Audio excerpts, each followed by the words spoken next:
Hi everybody, and welcome to Josiah is Right. So I just want to do a quick video here on an idea for collecting that is really affordable. Back in the 90s, Laserdiscs were super expensive.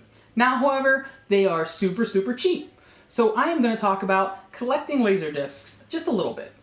But first up, I'm going to give you an example. So we have The Last Starfighter here. As you can see, here is just, I randomly picked this off the top of the pile. And then similar to a record, it has the slipcase. And you can see, if you've never seen a Laserdisc, yes, it's like a giant CD. You can see my lights, and there's Penny. Hi, Penny. You can see Penny reflection as she's waiting for me to finish. But that is what a Laserdisc looks like. So basically, the idea here is collecting Laserdiscs is really affordable because they're about maybe $3, $4, $5 each. I wouldn't pay more than $3 to be honest, but you can get them really cheap. Sometimes they're $1. They're a lot of times mixed in with records. They also have those weird those disc things that are home video. I don't even know what they are, but it looks almost like a giant floppy disk. They're kind of weird. I don't have any of those, but I do recommend this. So for example, if I grab Batman here, so this one's not in great shape. You can see it cost me $2.95, $3. It was worth $3, but it just looks great.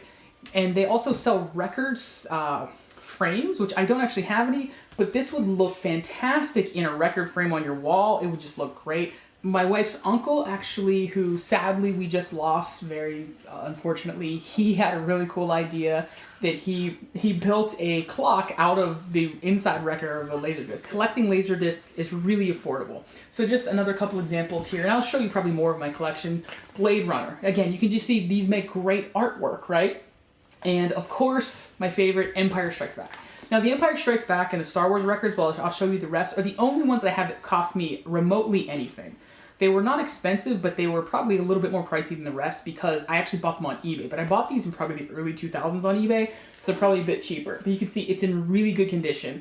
This classic, I love this artwork. This is really frameable stuff. Like, I have the entire trilogy. This is the CBS Fox version, so it's actually a little bit probably more collectible, I guess, because it just makes it different, like the VHS and CBS Fox ones that have this artwork from like the early 90s before the special editions and THX versions and all that with the kind of lame face artwork. Anyway, so I'm going to show you the rest of my Laserdisc collection. So, as you can see here, this is my Laserdisc collection, and it's actually really cool because they fit really well with records. So if you collect vinyl, it's perfect just to have these along there. So you see Bladerunner here. This is one of those multi-disc sets. But anyway, they go right along, and I personally keep them with my soundtracks and scores. So what are Laserdiscs? So think a record meets a CD. It's an optical storage system like a CD, which allows for a higher quality image than VHS or Betamax, which is better than VHS, but you can't record on it, and that was a big selling point of VHS at the time. Some movies require multiple discs, as you can see with some of these, like Winnie the Pooh here does not. It's one disc on both sides because each disc on a side could at most hold about 60 minutes. I think there were like 30 minutes and 60 minutes. I don't know the exact numbers. I think it was like 60-something minutes. But basically, if you have a movie that's over 2 hours, it's not going to work. So Tales from the Dark Side here, for example, it's a shorter movie, so it fits on one disc, just 2 sides, but some have 4 sides or more. You know, the Star Wars movies, Jaws in my collection, Blade Runner we saw earlier. I think even Die Hard, it's a multi-disc one. You can see that's why it's folding out. It's multiple discs.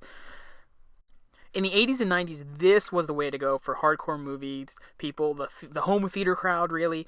I remember as a kid, I would go to Suncoast, and this is before DVDs when it was VHS, and I would occasionally buy a VHS. They were always more expensive there, but I would just drool over the big, gorgeous sleeves, like this Terminator. Just, oh my gosh, it's just amazing. And in a second here, you'll see Jaws. I would just, like, covet these things. And the Star Wars ones you're going to see just coming up in a little bit here, I just absolutely would drool over the artwork. And as I said, they would be great framed. I don't have any frame, but maybe I'll frame some of these, especially the Star Wars ones. I would really like to have those framed, and they're actually in pretty good condition compared to some of my other discs.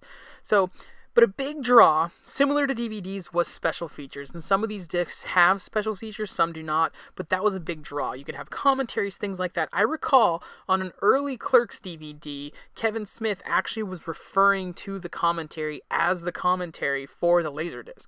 So he was talking about the, quote, Laserdisc commentary, even though it was most definitely on a DVD that I was watching it, because I had never had that on Laserdisc, and at the time didn't have a Laserdisc player. And as I said, the Star Wars discs are my favorites. Look at just how beautiful that's the original overly muscular Luke. You know, they would make Power of the Force action figures in the 90s that had the similar physique, but they're just gorgeous, great. These are in really good condition. They're probably the best condition of any of the cases. The discs generally I have are all in pretty nice shape. Probably weren't very watched and used.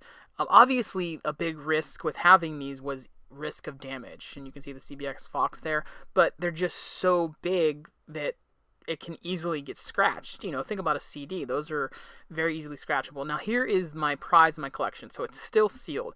This is the Evil Dead, and as you can see, it's sealed in that plastic, and it has all those special features. I actually also had a Book of the Dead DVD version of it that had a lot of the same special features, the commentaries, things like that. It's basically the same features, but this is the Laserdisc version, so that is my favorite in my collection. So thank you guys for watching. Be sure to like, subscribe, and comment. Let me know if you collect Laserdisc. Have you framed any of these guys? I would like to see it on the wall. I've been tempted to, but I actually have a Laserdisc player. It's not here in California with me. It's at my parents' in Pennsylvania, and I haven't used it in years, but I actually used to watch these on this. Some lasers I have, I actually have watched on my Laserdisc player. So I bought it at a flea market for like 20 bucks in 2000 maybe, so that was when they were DVDs had killed them completely, and but you could still buy them and still find them to this day, I'm sure. Make sure to like, subscribe, and comment. Let me know what you think of Laserdisc collecting. Bye!